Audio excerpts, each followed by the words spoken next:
করে ধর একটু চাচা একটু নামান যে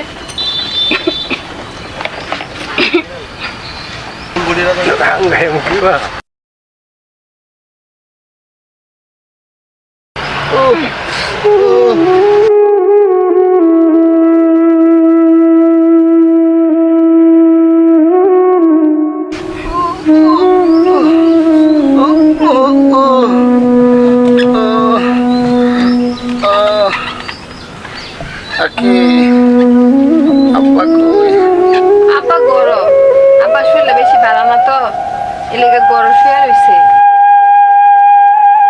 আমাদের গরুটা কই? গরুটারে দেখতাছি না।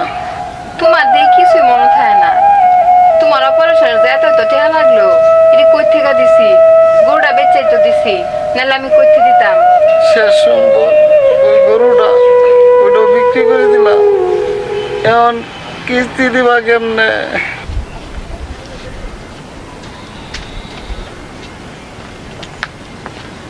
পাইয়া গেছি বহুদিন ঘুরিয়া, আর সবগুলো একসাথেই পাইছি। দেন কিস্তির টাকা দেন। আচ্ছা কিস্তি নিয়ে না যাবো না। স্যার কইছিলাম কি, আমরা মাত্রই তো হাসপাতাল তাইছি, আর কয়টা দিন যদি আমাকে সময় দিতেন। ওই কথা কয়ে লাভ নাই, আমরা পরে চাকরি করি।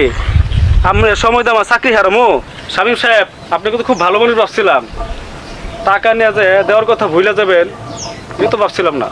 স্যার, আমার চিকিৎসা করতে যাইয়া যা কিছু ছিল সব বিক্রি করে দিছে। এখন আপনার দেওয়ার মতো স্যার আমাদের আর কিছুই নেই। আমাকে আর কয়েকটা দিন সময় দেন স্যার, আপনার সব টাকা দিয়ে দিব। ভিক্ষা করে হলেও আপনার সব টাকা দিয়ে দিব স্যার। ঠিক আছে, 15 দিন সময় দিয়ে গেলাম।